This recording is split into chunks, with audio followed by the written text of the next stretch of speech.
Assalamualaikum warahmatullahi wabarakatuh. Penonton sekalian, tinggal 2 hari sahaja lagi kita bakal menyambut Maulidur Rasul. Setiap tahun 12 Rabiul Awal menjadi kelaziman buat umat Islam meraihkan detik bersejarah bagi memperingati hari kelahiran Nabi Muhammad SAW sekaligus menzahirkan rasa kecintaan kepada baginda Rasulullah. Hari ini Mira sangat bertuah kerana dapat berkunjung ke kediaman A.R. Ahmad Murtazam Mat Nuri dan Dr. Guru Piah Ruby Mursib yang terletak di Cahaya SPK Shah Alam, Selangor.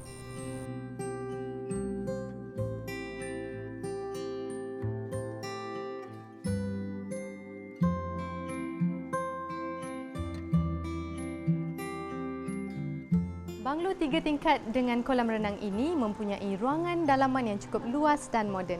Apa yang lebih menarik adalah pemandangan tasik di belakang rumah yang cukup tenang dan mendamaikan.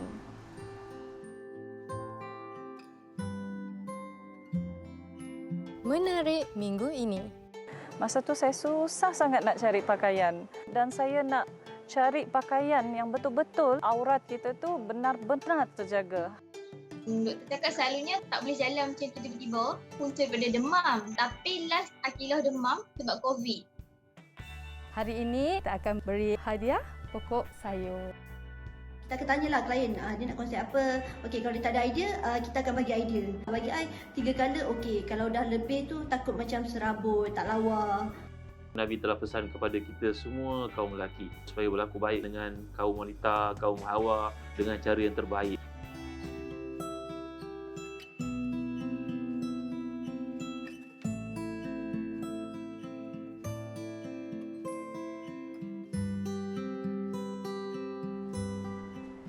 Pakaian ready to solat sentiasa mendapat tempat di hati mereka yang mementingkan keselesaan bersolat pada bila-bila masa.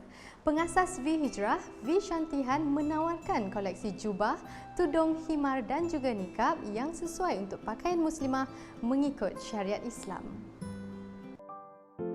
Usaha untuk berhijrah ke arah kebaikan dan meningkatkan ketakwaan kepada Ilahi menjadi sandaran utama ketika tercetusnya label V Hijrah sekitar tahun 2016.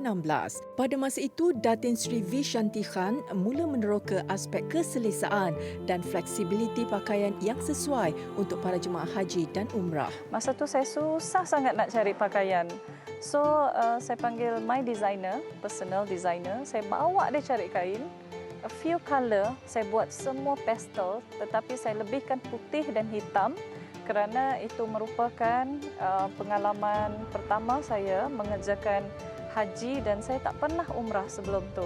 Jadi perasaan berdebar-debar dan saya nak cari pakaian yang betul-betul kita pakai sahaja dan selesa tetapi ihram kita, pakaian ihram kita terjaga, means aurat kita tu benar-benar terjaga hanya dengan satu pakaian sahaja. So alhamdulillah, inspirasi tu saya balik sahaja, saya tak buang masa lagi. Sebulan saya terus buat production. Alhamdulillah, V Hijrah establish daripada 2016 sehinggalah sekarang. Syukur alhamdulillah. Di awal keluaran, fabrik daripada jenis sutra satin menjadi pilihan kerana sifatnya yang tampak mewah selain kesan alunan kain yang begitu mempesona. Konsep ready to solat menjadi taruhan dalam legasi fashion muslimah agar tampil berbeza di pasaran. Aurat iaitu tangan, muka dan semua perincian untuk kita menemui Allah Subhanahu Wa Taala dalam keadaan yang benar-benar sempurna, iaitu ready to solat. Saya inginkan seorang muslimah pakaian cantik apabila menghadap Allah Subhanahu Wa Taala dengan tidak melebih atau berlebih-lebihan tetapi sempurna dari segala aspek. So semua para muslimah masuk sahaja waktu, tak kira di mana anda berada, is ready to solat. Maknanya, korang boleh solat di mana pun, walau macam mana pun keadaan. Kita nak ketengahkan, menjaga aurat, mestilah dengan betul dan bersungguh-sungguh. Koleksi V-Hijrah boleh didapati dengan harga bermula RM399 bagi rekaan asas sehingga RM699 bagi rangkaian yang lebih eksklusif dengan perincian istimewa batu Swarovski. Setiap koleksi dijual secara set. Dari segi pemilihan warna, kami mengutamakan untuk setiap collection iaitu warna putih dan hitam. Dua warna color ini kami mengutamakan color-color ibadah. So, ada pun color-color lain yang kami buat selama ni, color-color pastel. So, tidaklah terlalu menonjol dan kemuslimaan tu dan kewanitaan tu terwujud apabila kita pakai warna-warna yang betul-betul lembut dan tidak berlebih-lebihan. Pemakaian niqab kini semakin mendapat tempat di hati wanita tempatan. Padanan niqab, rona senada dengan tudung dan jubah, memberi kesan yang begitu indah bila digayakan. Okey, cara menggayakan niqab V-Hijrah, kita ada dua style. Yang macam niqab saya pakai sekarang ni, saya letak kat sini. Kita boleh letak je kat sini ataupun kita ada full niqab iaitu nampak mata sahaja. So memang sangat-sangat syar'i. So terpulanglah kepada anda untuk tutup yang separuh pun kita ada collection tu macam yang saya pakai sekarang ataupun kita ada full niqab yang untuk wanita yang berhijrah ke another level. Dan hijrah itu adalah untuk semua para muslimah yang betul-betul nak berhijrah. So kita mulahkan daripada pakaian kita kerana mendidik hati dan mendidiknya sesuatu perkara tu diniatkan dan dimulahkan dengan sekecil-kecil perkara.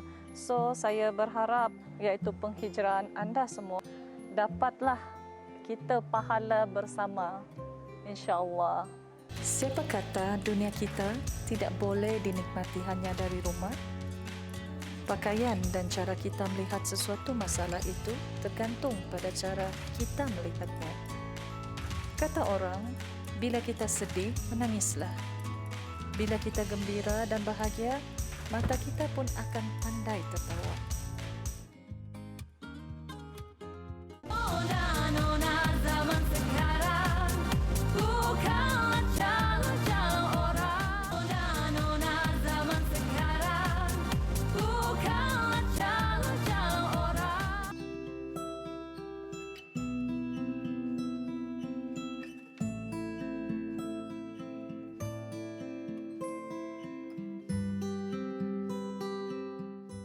Ramai golongan dewasa sudah lengkap divaksin tetapi kanak-kanak masih belum mengambilnya.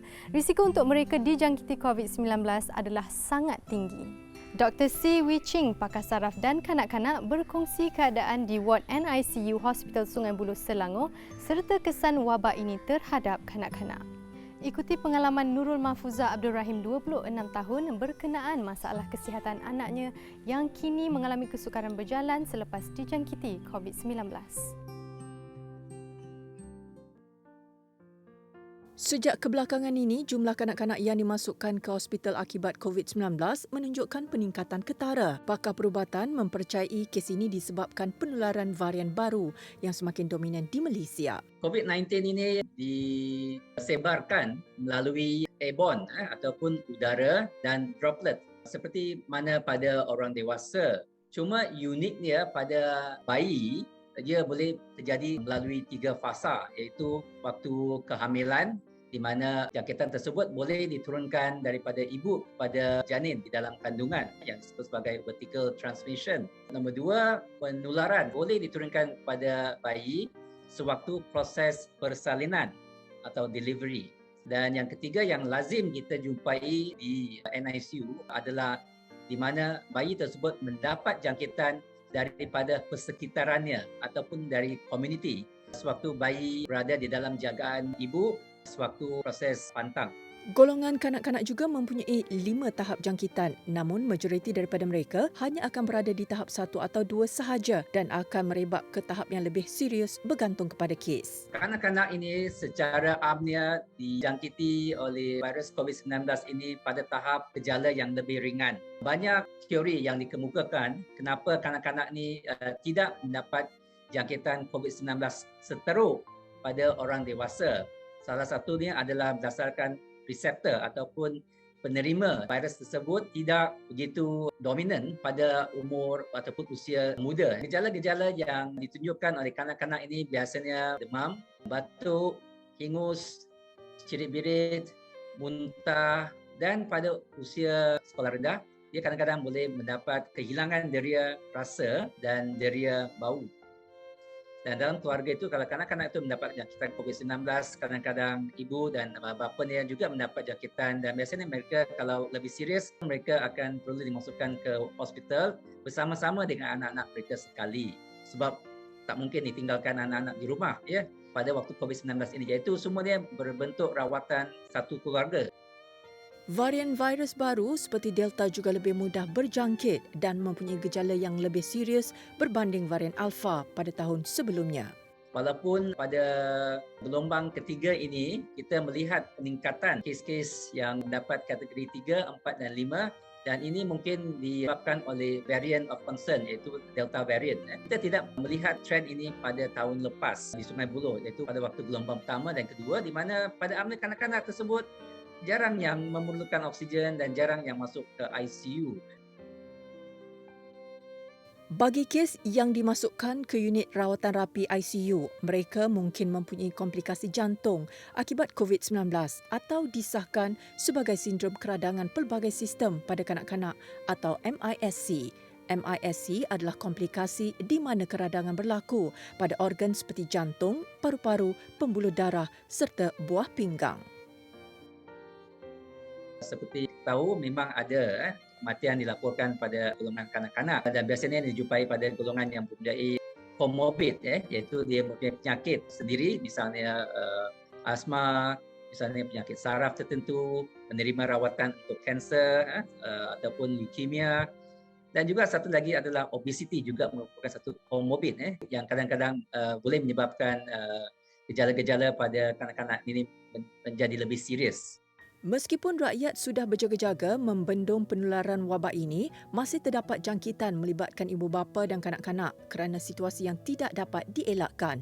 Mendapat jangkitan daripada pengasuh telah menyebabkan keluarga Nur Mahfuzah positif COVID-19. Mula-mula KKM panggil yang bergejala dulu. Kira masa tu diorang panggil Haikal je lah untuk swab test. Result positif. Lepas dapat result positif tu baru KKM panggil semua yang duduk sekali dengan Haikal. Maksudnya saya, anak saya dengan suami.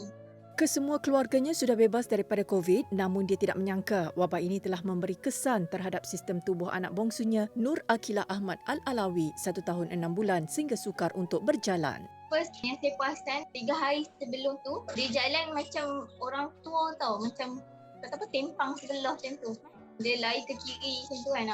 2 hari sebelum dia tak boleh jalan tu saya masuk tandas. Saya keluar tu dia duduk nangis terterak ke depan tapi dia tak boleh nak bangun. Tapi saya macam sangka baik lah macam dia malas ke apa kan. Esok tu suami saya tegur. Dia kata banyak hari dia perasan Akilah tu mengantuk tak berjalan kan. Masa tu baru saya sedap betul kata memang dia tak berjalan banyak hari dah.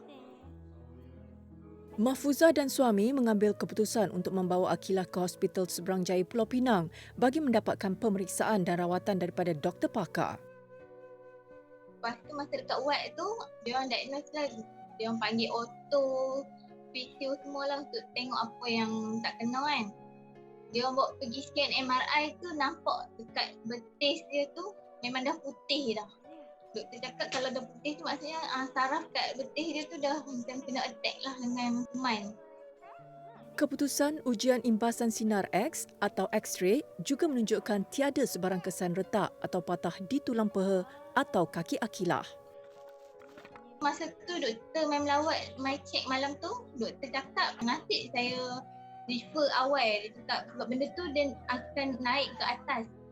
Mula dia attack kaki, lepas tu dia akan attack tangan, yang last kali dia attack paru-paru memang boleh meninggal.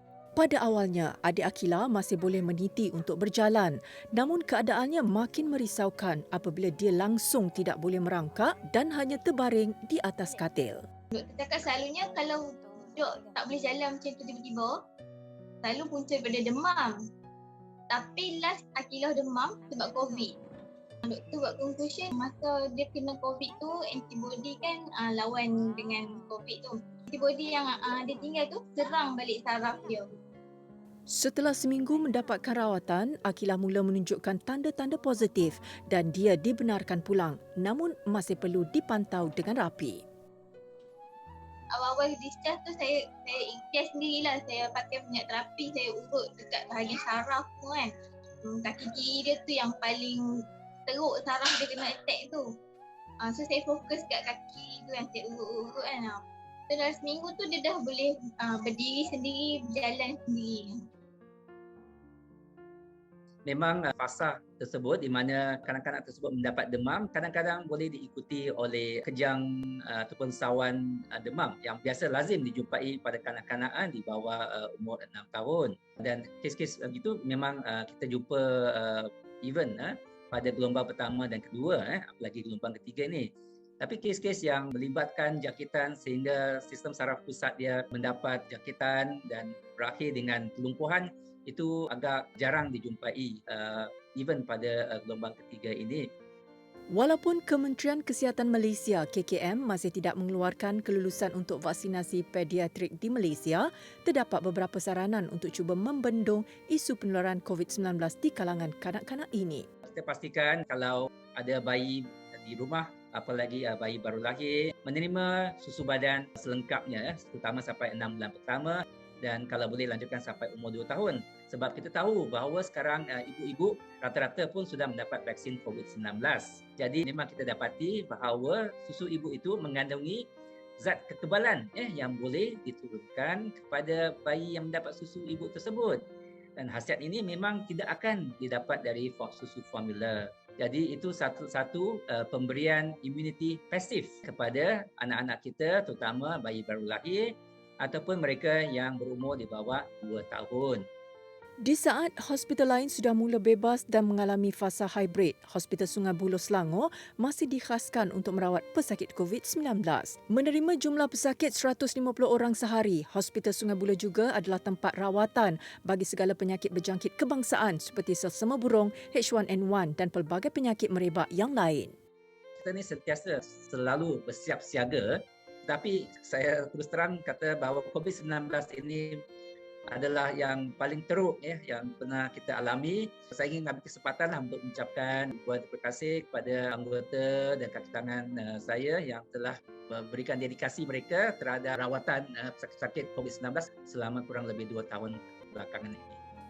Rakyat juga disarankan untuk beriadah di tempat yang lebih terbuka yang mempunyai pengaliran udara yang baik supaya dapat mengurangkan risiko jangkitan.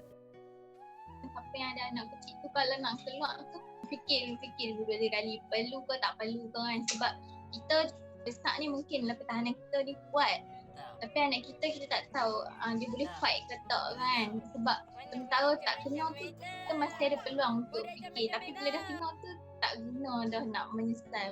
Sekalipun kemungkinan untuk kanak-kanak mengalami gejala COVID yang teruk adalah tipis, jelas mereka tidak kebal daripada terkena jangkitan berbahaya ini.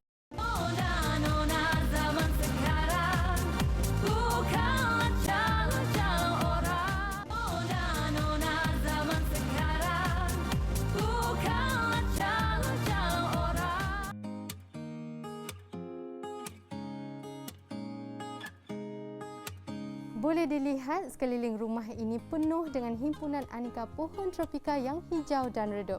Mereka yang bertanggungjawab menguruskan lanskap di sini adalah dari tim Pasu Pokok.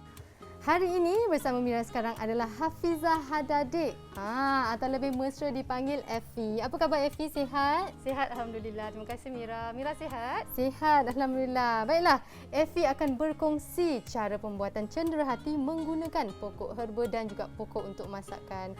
Okey Effie, mungkin Effie boleh kongsikan sedikit jenis-jenis pokok yang ada dekat sini. Hari ini saya bawakan pokok cili, kita ada pokok pegaga, petunia, bunga ros, English herbs yang ada rosemary, thyme dan juga mint.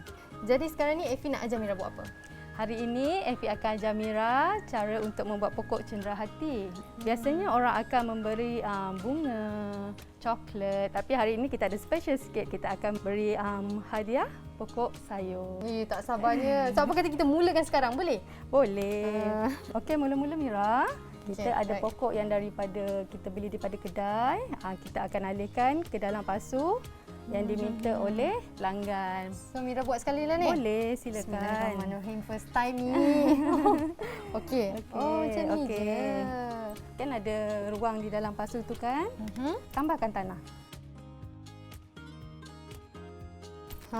Dah padat. okey. Biasanya kan Efi, kalau pelanggan dah terima pokok cenderahati ni, macam mana pula penjagaan dia? Penjagaan untuk jenis pokok sayur ni perlukan lebih inilah penjagaannya sebab ia mudah diserang serangga ya. Biasanya kita akan racun seminggu sekali dan juga baja.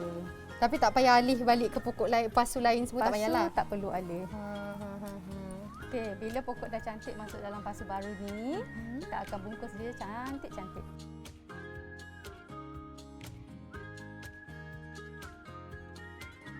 Bukan senang juga ni. Mungkin penonton nak tahu sedikitlah tentang latar belakang Efi. Waktu saya memulakan perniagaan ini, saya masih lagi bekerja sebagai pramugari. Tapi waktu tu dilanda wabak COVID kan? Betul? So tak adalah Bangan tu penerbangan. Jadi saya mencari alternatif lain untuk menambah pendapatan keluarga, betul tu. Pokok cenderahati ni sekarang ni sangat Mendapat sambutan mendapat sambutan, betul. Yelah, memang betul pun sejak COVID ni, pandemik ni memang orang nakkan kreativiti, mencari pendapatan Betul, kan. So tengok ada kemahiran, tak sia-sia, bolehlah kita Boleh. buat ni. IG Kita pasu belajar. pokok kan? Ya betul Mira. Pasu pokok. Mira pun tak tahu dah apa rupa Mira punya Okey, kita bungkus akan dapat ni. lapisan yang pertama macam ni lah ya.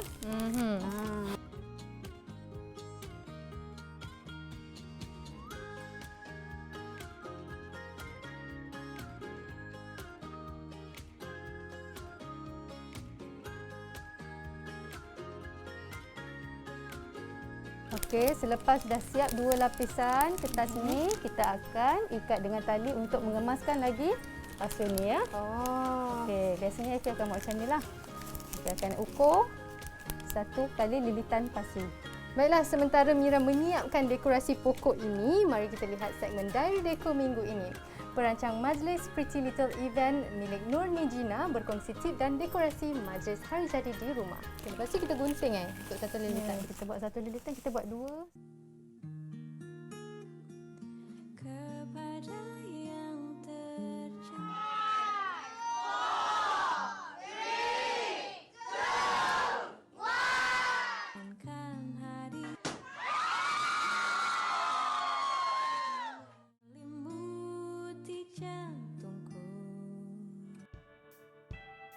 Hari lahir, ulang tahun perkahwinan dan pelbagai lagi detik istimewa yang hadirnya setahun sekali, pasti kita ingin abadikan kenangan itu menjadi memori indah.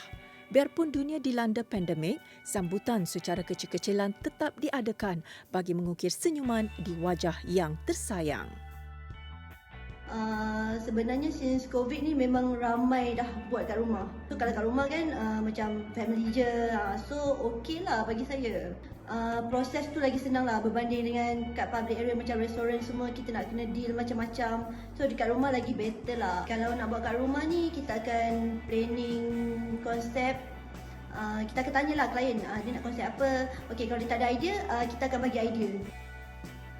Minat yang mendalam terhadap seni menghias majlis membawa Nur Nijina Norizat, 29 tahun, berkecimpung sebagai perancang majlis sejak 2016.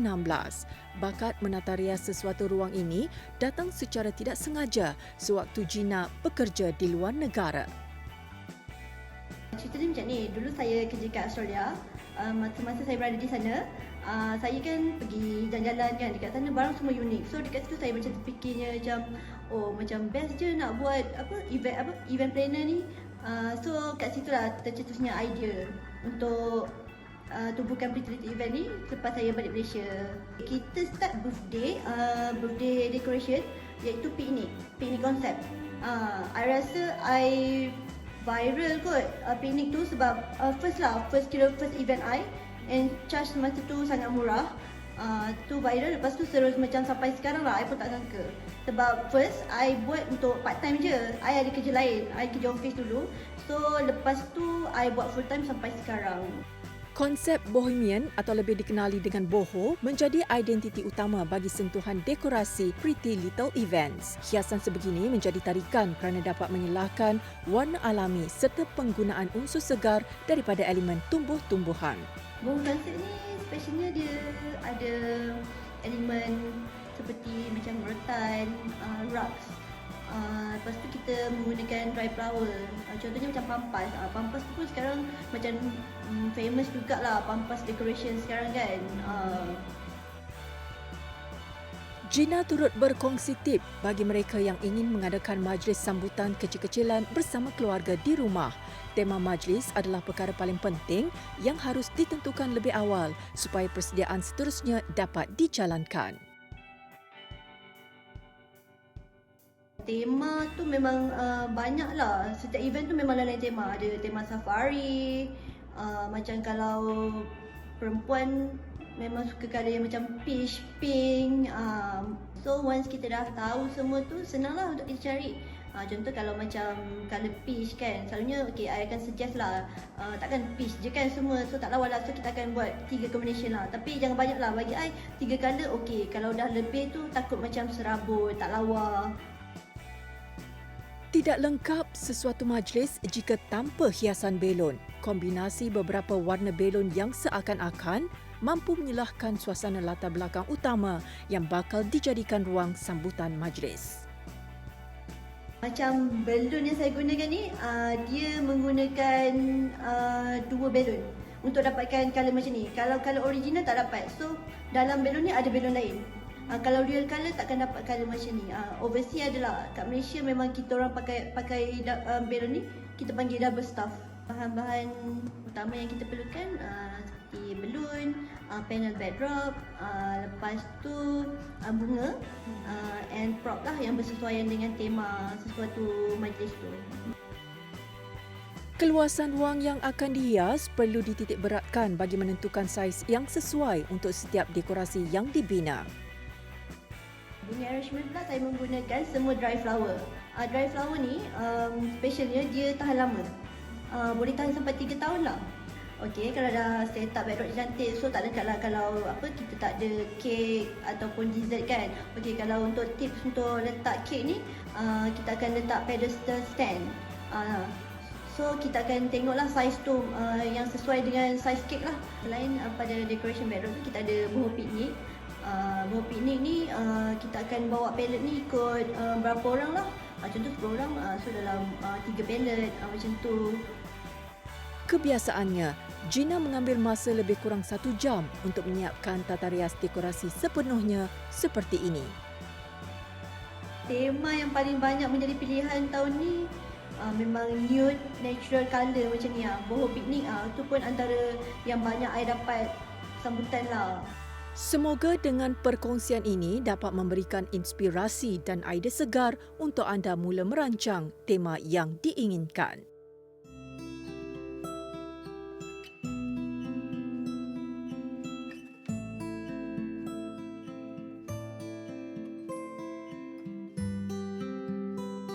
Inilah dia hasil kerja tangan Mira dan juga Effie. Cantik kan?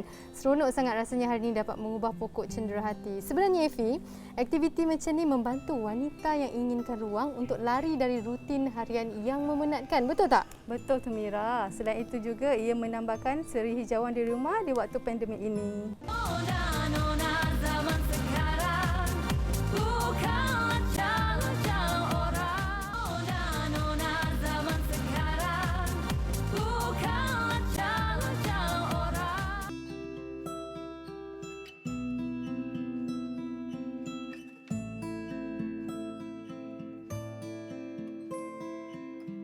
Seterusnya kita akan bersama dengan Ustaz Datuk Dr. Haji Zahazan Muhammad yang akan berkongsi tip dan cara mengurus emosi wanita mengikut sunnah.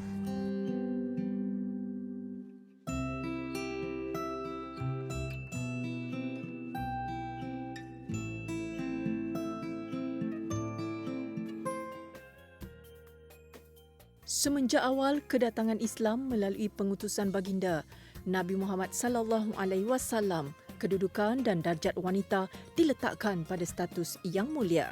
Menurut Ustaz Datuk Dr. Haji Zahazan Muhammad, Islam mengangkat darjat wanita dan memuliakannya dengan pelbagai keistimewaan. Alhamdulillah wassalatu wassalamu ala Rasulillah. Tuan-tuan, perempuan yang dimiliki Allah sekalian, antara wasiat Nabi kita sallallahu alaihi wasallam yang paling penting dalam suasana ketika melakukan Hajatul Wada', iaitu haji yang pertama dan terakhir dalam hidup Rasulullah sallallahu alaihi wasallam, iaitu Nabi telah pesan kepada kita semua kaum lelaki, istausu bin nisa'i khaira.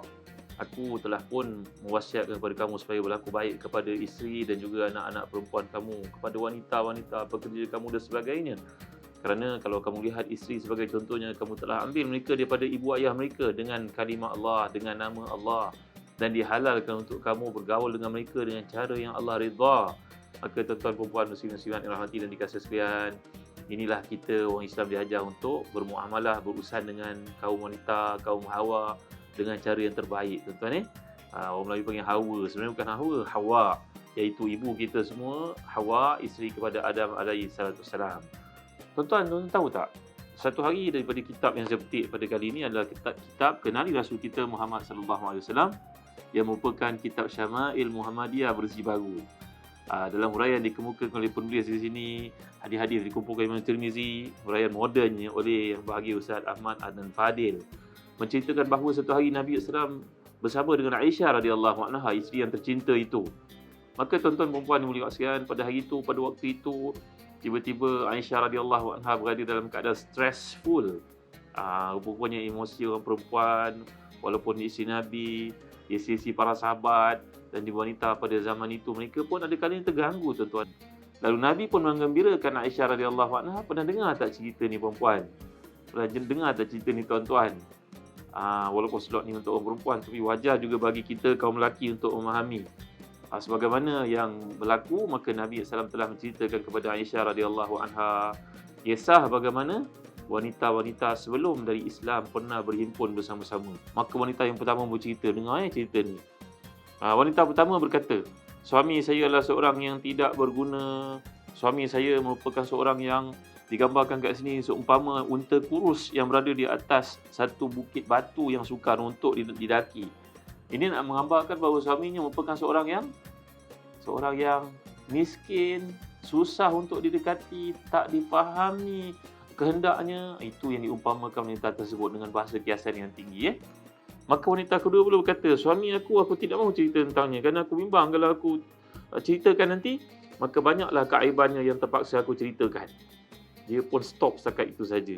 Kemudian wanita ketiga pula berkata, suamiku merupakan seorang yang jahil, tak menggunakan akalnya. Jika aku bersuara satu perkara, alamatnya buruklah padah kehidupan aku, tentu akan ditalaknya, akan diceraikan. Ini cerita perempuan yang ketiga. Allah kesiannya perempuan ni. Yang keempat, maka berkata wanita yang keempat, suami aku seumpama suasana malam di Tihama. Di Tihama ni satu tempat yang terletak di antara Hijaz dan juga Yaman, yang terkenal dengan tempatnya situ tidak panas, tidak sejuk.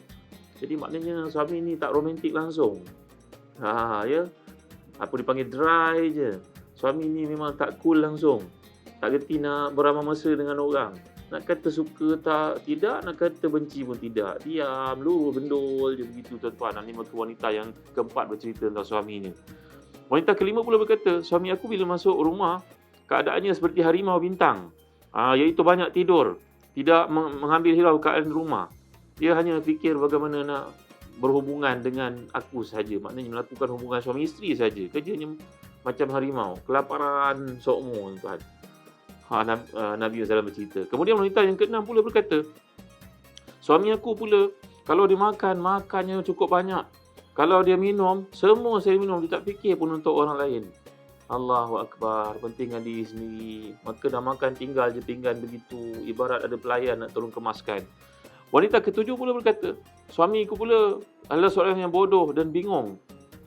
Tidak mampu bersama dengan isterinya. Penyakit baginya iaitu dia ni kalau digambarkan semua penyakit baginya ibarat satu penyakit sahaja, iaitu berhimpun padanya semua penyakit.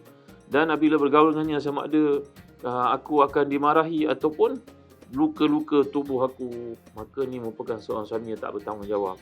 kesian isteri ni tuan-tuan ni. Ini Nabi kita ceritakan. Baik, yang ke-8 pula. Bahawa suamiku sentuhannya seperti sentuhan arnab, baunya seperti bau zarnab.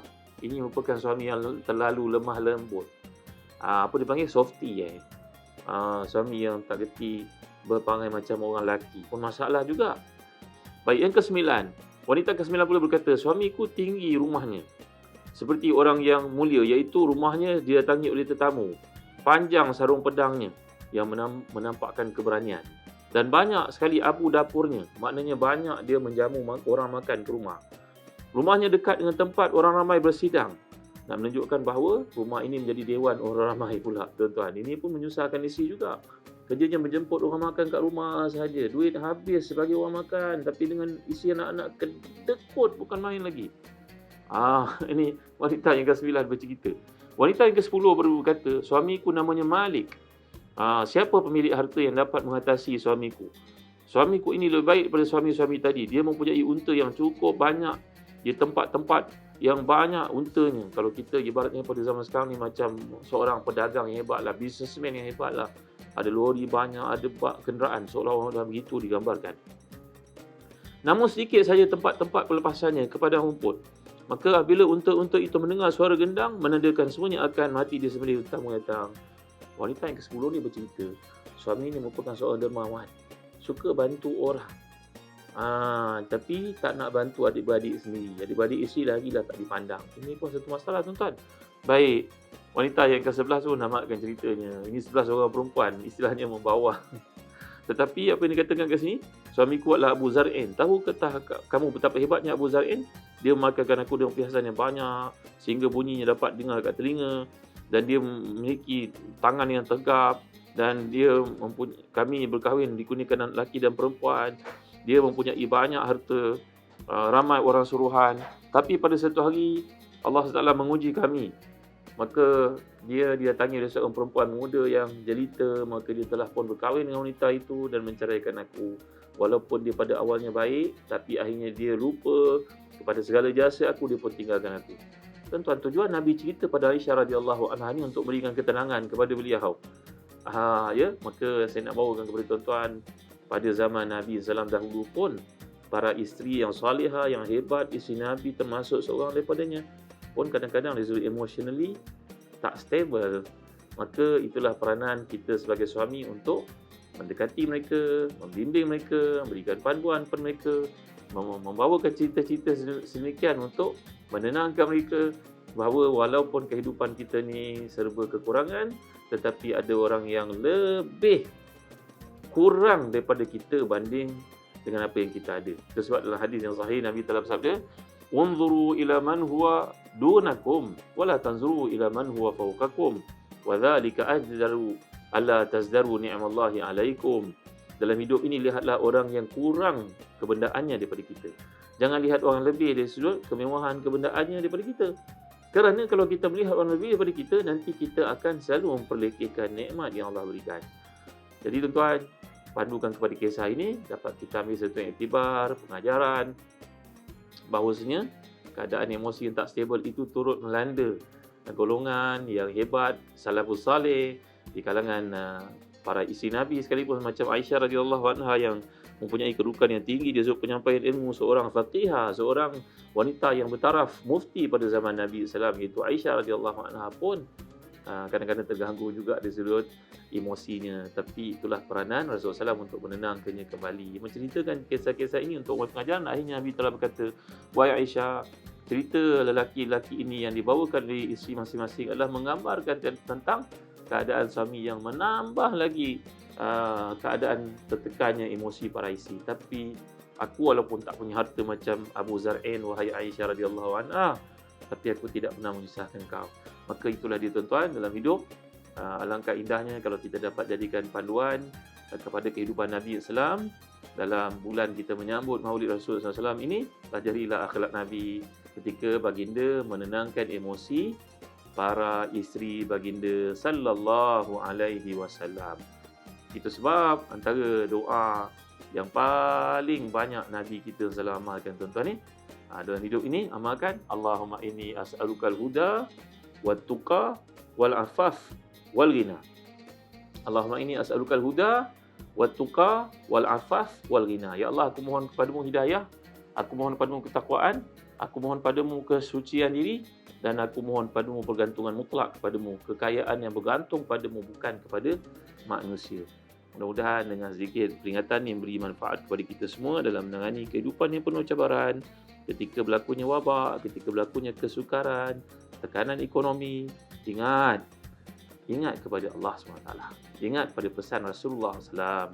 Ingatlah bahawa setiap kita punya tanggungjawab dan kita akan dipersoalkan di akhirat nanti. Dan Allah mengingat kita, wa ashiruhunna bil ma'ruf, dan bergaul dengan para isteri itu dengan cara yang paling baik. Sekian. Assalamualaikum warahmatullahi wabarakatuh.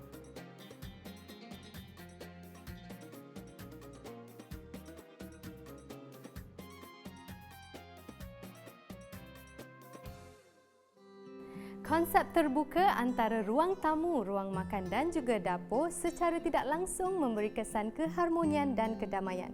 Bukaan pintu yang luas dan ruangan yang tinggi dalam banglo ini mengundang rasa nyaman dengan hembusan bayu yang mengasyikkan.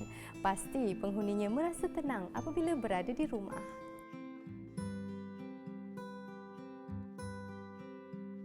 Jutaan terima kasih kami ucapkan kepada pemilik kediaman sekeluarga kerana sudi menerima kunjungan Nona. Baiklah, kita sudah pun berada di penghujung rancangan. Teruskan layari laman Facebook dan Instagram kami di TV3 Nona. Jumpa lagi minggu hadapan. Teruskan jaga diri. Assalamualaikum. Bye. Sri Kandi masa kini, yang bekerja ya juga ibu dan istri, cabaran di tangan